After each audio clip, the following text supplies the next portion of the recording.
فرمایا خیرکم لأہلہ وأنا خیرکم لأہلی، تم میں سب سے بہتر وہ ہے جو اپنے اہل خانہ کے ساتھ بہتر ہے، اور میں تم میں سب سے زیادہ اپنے اہل خانہ کے ساتھ بہتر ہوں۔ بہت سارے لوگ دوستوں سے ہنس ہنس کے ملتے ہیں، ان کی دعوت بھی کریں گے، بلائیں گے بھی، ان کی سخت اور گرم بات کو برداشت بھی کر لیں گے، یار دوستی نہ ٹوٹ جائے۔ اسی طرح وہ گاہک سے ہنس ہنس کے بات کریں گے، بڑا خوبصورت رویہ ہے، بڑے اعلیٰ اخلاق کا مظاہرہ ہو رہا ہے، بہت اچھی بات ہے،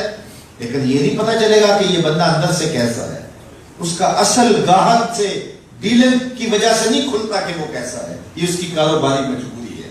اگر گاہک سے منہ پھیریں گے تو وہ روٹ کے چلا جائے گا کہ جس کو بولنے کی تمیز نہیں ہے۔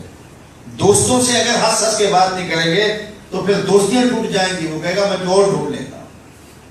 لیکن کچھ لوگ گاہک سے اچھے ہیں، گھر جو ہے وہ ان کے رویے دوستوں سے بہت اچھے ہیں، باہر بہت اچھے رویے ہیں، دفتر میں اپنے باس سے رویہ بڑا اچھا ہے،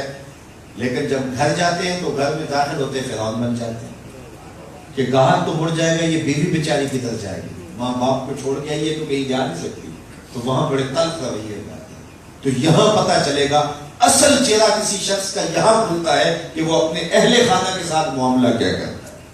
میرے اور آپ کے آقا مولا نے فرمایا تم میں سے سب سے بہتر وہ ہے جو اپنی بیوی کے ساتھ سب سے بہتر ہے، اور میں تم میں سب سے زیادہ اپنے اہل خانہ کے ساتھ بہتر ہوں۔ جب حضور کا وصال ہوا تو حضور کے نکاح میں 9 ازواج تھیں، کسی ایک زوجہ کو بھی حضور پہ کوئی شکایت نہیں تھی۔ یہ ہے حسن خلق اور یہ ہے معاملت کی خوبصورتی، اور یہ دیکھنی ہو تو رسول کریم صلی اللہ علیہ وسلم کی زندگی میں دیکھ